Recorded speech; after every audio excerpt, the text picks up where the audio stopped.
Welcome, welcome, welcome to this new episode of Fat Girls. Where we over here are fat girls because we are positive, humble, and talented. And most of all, we are well rounded. So I'm so excited about this episode on today because we are going to be talking about the road to healthy eating with our healthy living. Eating, living, however you want to discuss it, it's the road to being healthy. Because guess what? Over here, we want you to always be well rounded mind, body, and soul. So today we'll be talking about some tips, some tricks. We'll show you some things or tell you some things that worked for us, some things that didn't. And if you have some tips or tricks that work for you, please make sure that you comment. Also, don't forget to like, subscribe to our channel, and definitely share. Tell other fabulous women about Fat Girls because we want all women to be positive, humble, and talented. So let's get started. Come along on this journey with me as we talk about the road to healthy living slash eating. So, first off, I want to talk about water. We know that's a common cliche. Everybody talks about water. They say drink water, whether you're going to drink 64 ounces of water or half your body weight in water. Water is very important. Water is vital to your body. It's vital to the nourishment of your body. You want to keep your body nourished. Now, guess what? Water can sometimes be nasty. I get it. So you got to spice it up. So I'll tell you really quick what I like to do. I like to put fruit in my water, whether it's mango, lemon, lime, tangerine, apple. Here is the key to fruit flavored water.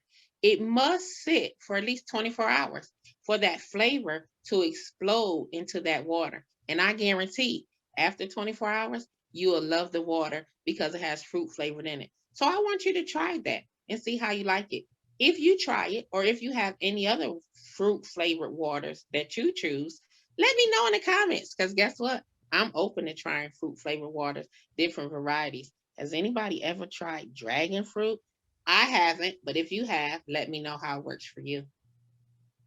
Yes, water is awesome, and the flavor in water is like really big right now. You can get the bottles that separate the fruit and the water so that it can really soak into the water. So that's awesome, especially if you don't like you said, you get so used to drinking the water. Also, what kind of water are you drinking? Do you do filtered water? Do you do tap water?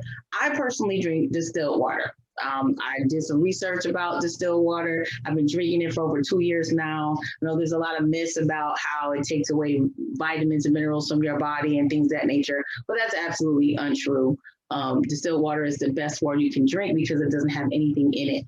If you ever were interested to see how many contaminants are in your actual tap water, you can get an instrument to measure that. And when I started researching more about water, I started to do that. I got one of those instruments off of Amazon. I wish I could remember what it's called, but I'll put the meter. I know it's a specific type of meter, and I'll put it into the video afterwards. But you can get one of these meters for about $10 on Amazon, and you can measure your water. You can also measure the contaminants in your spring water or your filter water, and you will find there are still things in your filter water and your spring water when you buy it from the store. But when you look at distilled water, it should be a zero because they have to legally distill the water because they make the water for instruments.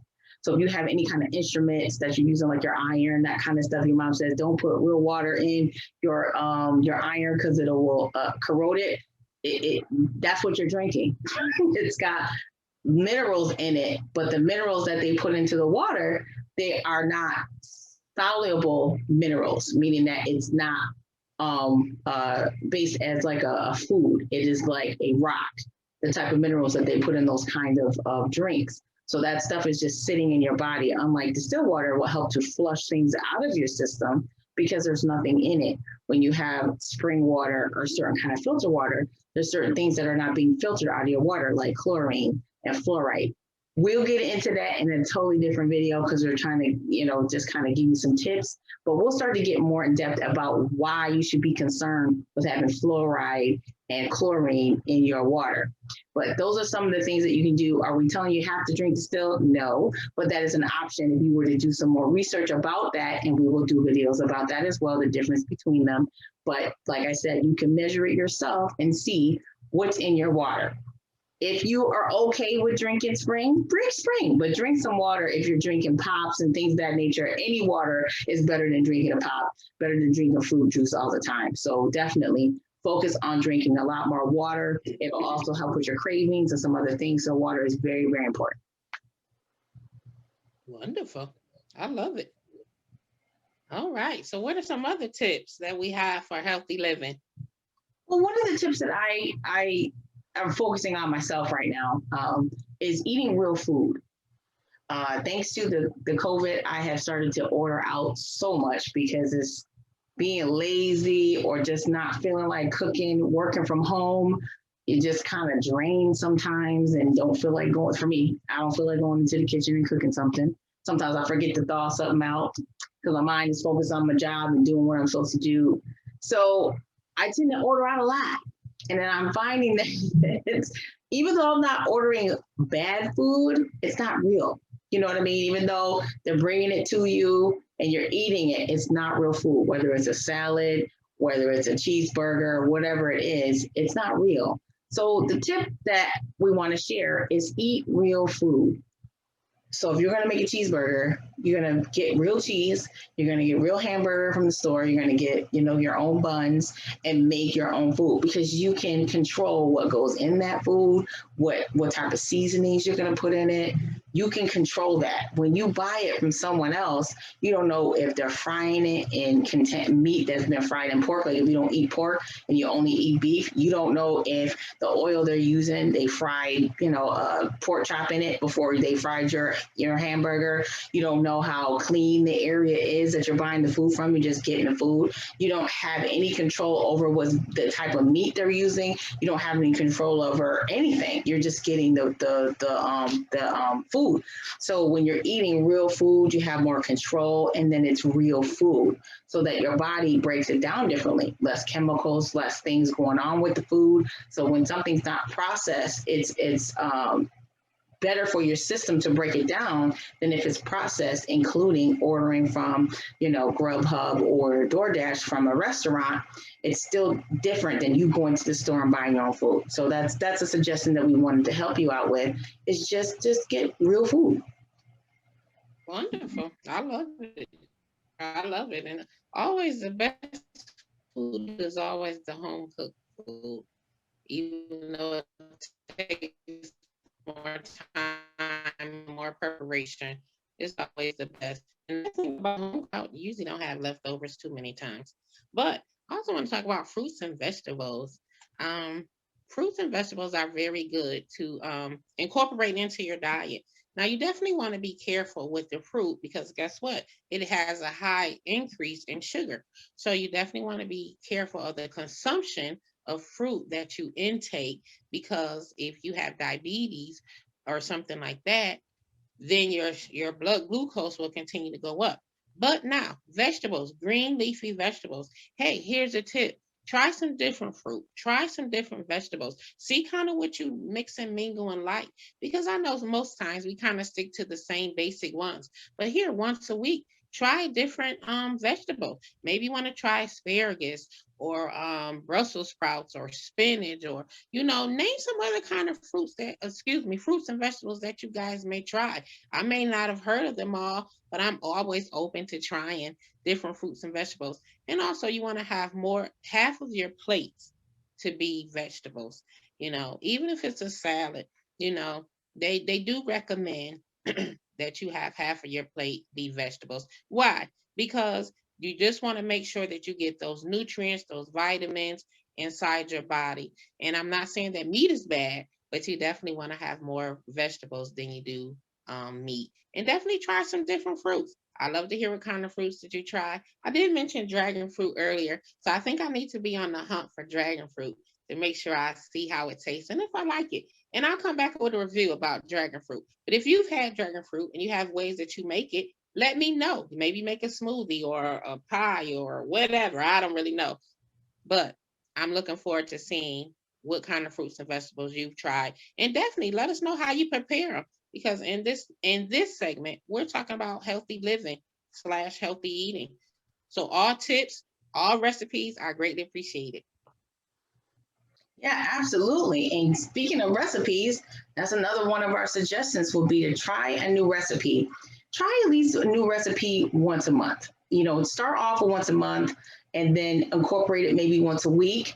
And then maybe after that, incorporate it a couple times a week so that you're giving yourself that time for you to, get used to new things. One way that I learned, I started doing keto a couple of years ago. I'm not on it right now. I'm slowly kind of going back to doing a combination of some things and incorporating some things that I learned from keto as well. But I had to try new things because I've never done keto before. So I had to figure out different ways to switch everything over to keto. And I tried a different recipe every month.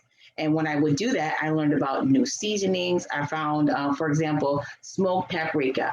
I love smoked paprika. Never liked paprika before, but somebody suggested in one of the recipes to use smoked paprika in it. And I can't remember which recipe it was, but it was for chicken, I believe. And ever since I bought it, I said, man, I'm not big on paprika, but I'm going to try it because I'm trying to do different things.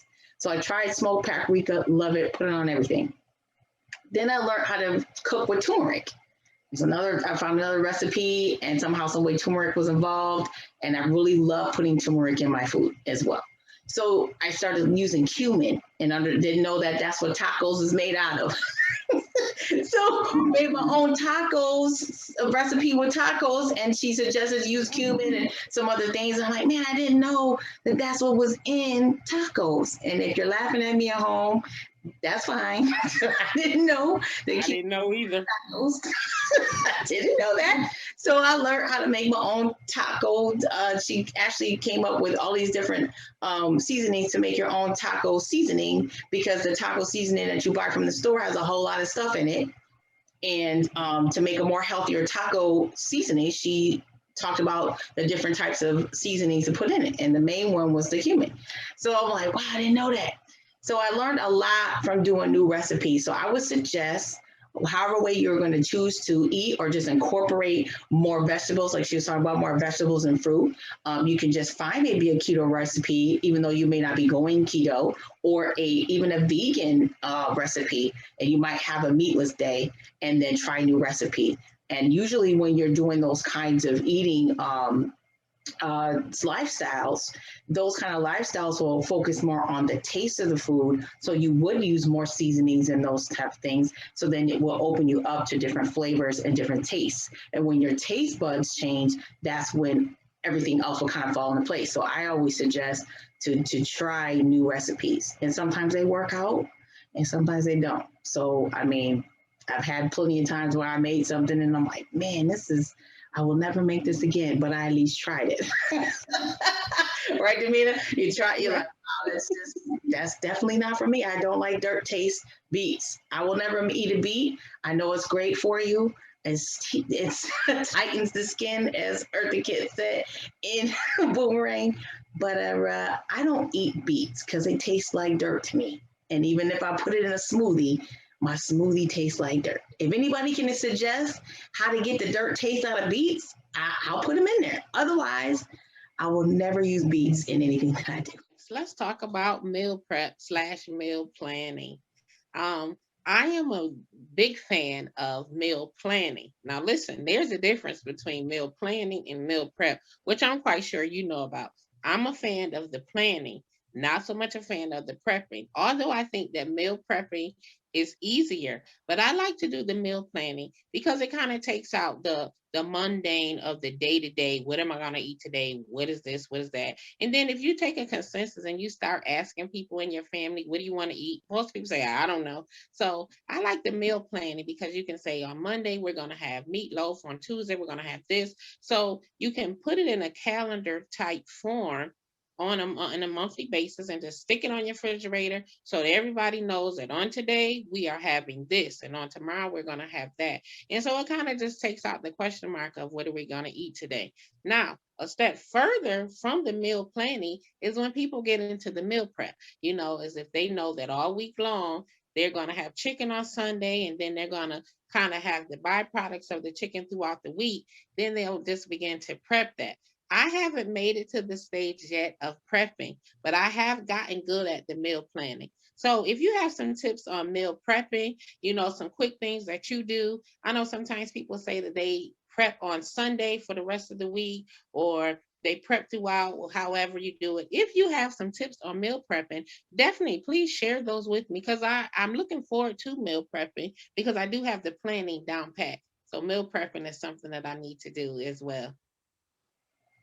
Yes, absolutely. Prepping and planning. I think planning is really good, especially for me, because if I don't plan it out, then I'm ordering out. So I agree with you on that. If I ain't planning anything and I didn't pull any meat out, then guess what? I'm going to be ordering from somewhere where I don't need to be ordering from. So that's absolutely great. I definitely have to work on that myself too. So last but not least, we wanted to give you a tip as far as being patient. All of these things that we suggest takes time. You didn't get unhealthy or gain weight or whatever your scenario may be overnight. It took time for you to get to where you are now, and it's going to take time for you to get to a new place from where you are now. So definitely be patient. If you're going to do one recipe every other month, then do a recipe every other month, or every quarter, every 3 months. However way it fits in your lifestyle, take the time. It may take you a long time to try something new. If you like strawberries and you only like strawberries and you don't want to try another kind of fruit yet, then do your strawberries. If you want to try to put some blackberries in there, try that. But if not, you're just adamant, I don't like strawberries, that's it. Then just eat strawberries. That's absolutely fine. But it does take time for you to change habits, 21 days to break a habit, right? So, you have to give yourself some time to switch your habits over, for your taste buds to change, for your body just to get rid of the preservatives and the contaminants that are in your body, for you not to want to crave those things. I mean, that's a whole other show too. But, you have to be patient with yourself. It's going to take some time to change the way that you do things and the way you think about those things, or take that step. So definitely be patient with yourself. It's very, very important for all of these things to even work in your lifestyle, is for you to be patient to make those changes. I love it. I love it. And guess what? This list isn't, or this session isn't an end all be all, because it can just go on and on and on. So definitely what we like for you to share with us some of the tips and tricks that you may have. We will definitely come back and we'll upload these different tips and tricks from time to time, and share with you what works for us and what didn't. Because over here, we want you to be well rounded, mind, body, and soul. And that's why we're talking about healthy living / healthy eating. Because if you eat right, then you'll live right. And the main goal is that you live a long life. And definitely, because when you live a long life, you're able to enjoy your family. You are able to enjoy your life. So that's what we're here about over on this channel at Fat Girls. And once again, I just want to ask that you subscribe. I want to ask that you comment, and definitely share the video. Share it to other fat girls, because I'm quite sure some positive, humble, and talented women. So definitely have them come on aboard on this journey that we're on. We love to have them, and we're definitely excited to have you. Absolutely. Absolutely. We want everyone to enjoy what we're doing and share with us. And please don't forget to comment and suggest. We want you to be interactive with us, because we want to be interactive with you. So definitely do that. And as we always say at the end of our show, there is nothing wrong with being a fat girl.